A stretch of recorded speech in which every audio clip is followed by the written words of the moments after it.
Sequence is not a marketing automated email. It's a sales automated email. And the difference to that is you can't unsubscribe from this. We interrupt this program to bring you this important message.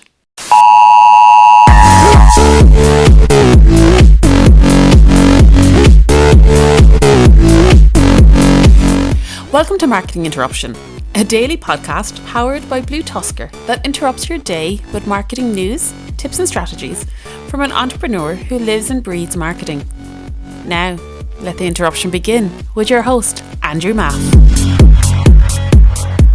Hello and welcome to the 12th episode of Marketing Interruption. I'm your host, Andrew Maftone, and today I'm going to talk to you about something a little bit outside of marketing. So we're going to be talking about the benefit of using sequences for lead follow-up and re-engagement.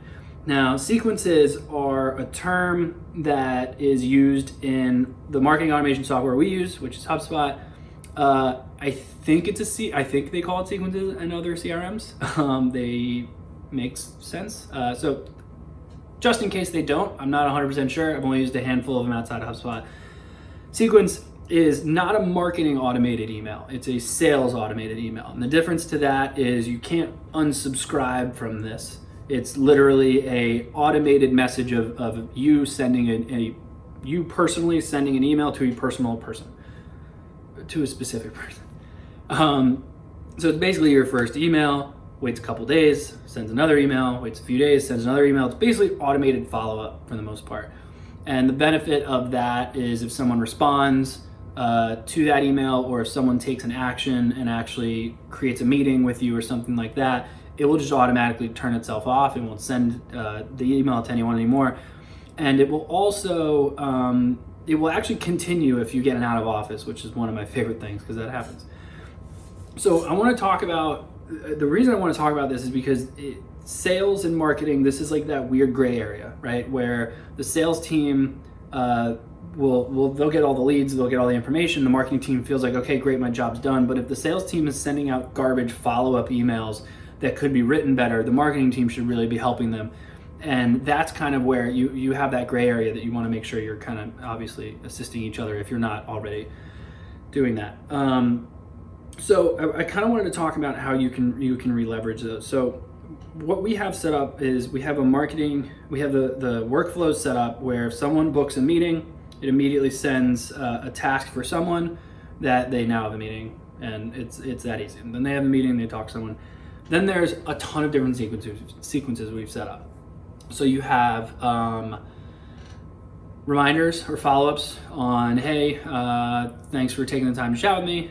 Looking forward to hearing your thoughts on this. Or you sent over someone a proposal for something, and now it's a, hey, I just wanted to make sure you got the proposal, and those are all follow-ups. You can send up to, at least on HubSpot, you're limited to a maximum of 5 follow-up emails. And the biggest benefit of that is my favorite thing to do is follow up someone twice a week. And I will start that process usually with just twice a week, just emails. I don't want to bother them too much.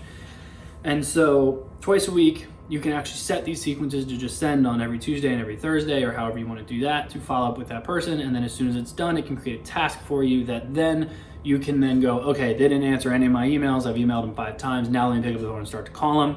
You can call them a couple of times, and then you can turn on another sequence where you now have another follow-up, and you can just consistently stay persistent until you at least get some kind of response to them.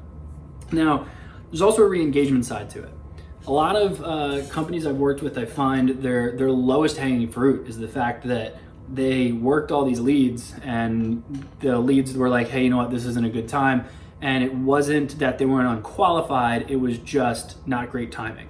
In which case, a lot of times the sales team will just stop following up with them. Like, all right, it was a bad time. I guess they're not working out. Bad timing and unqualified are two wildly different things.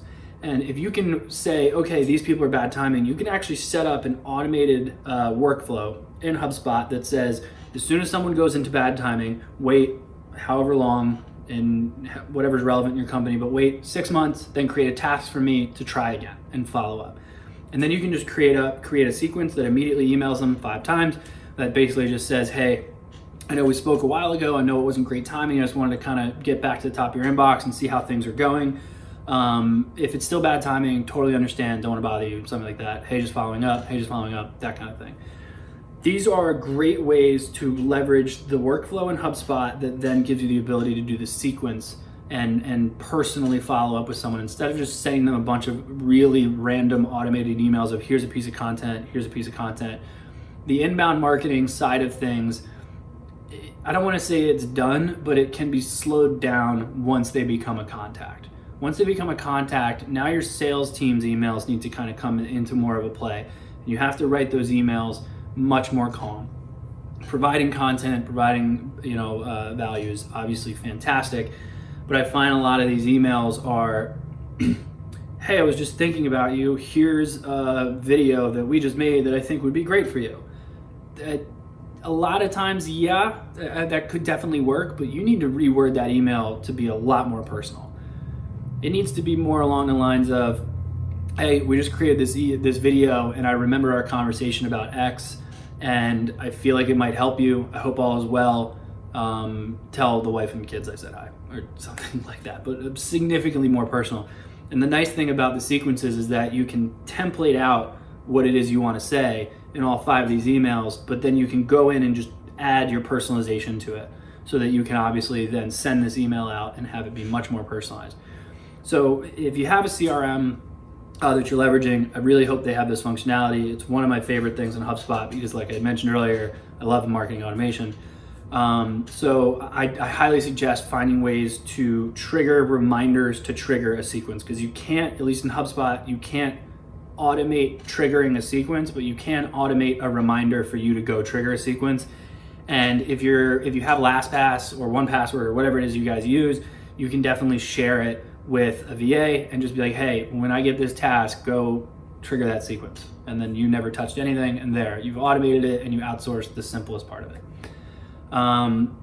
So featured tool, obviously don't want to say HubSpot again because we did that yesterday. So let's see, with sequences, I feel like I should have had this prepped and ready to go, and I wanted to use HubSpot again, but it doesn't seem accurate to do it, or it doesn't seem right to do it twice.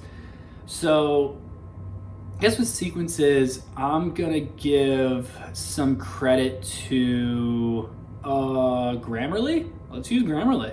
Don't send emails with bad grammar in it. Grammarly's awesome. It works now with Google Docs and all that fun stuff, but it definitely works in HubSpot too, or in any other CRM. I've been in many and it works just fine, where it will tell me like, hey, you spelled this wrong. So thank you again for everyone for joining us. Please make sure you email me at marketinginterruption@BlueTuskr.com with any questions or comments or concerns, or you just want to say hi. And rate, review, subscribe. I will see you all tomorrow. Thank you for joining us for today's Marketing Interruption. Make sure to rate, review and subscribe to the show.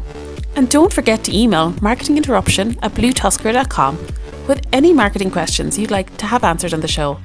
And head over to marketinginterruption.bluetuskr.com to catch up on past episodes. Until next time, we now return you to your regularly scheduled programming.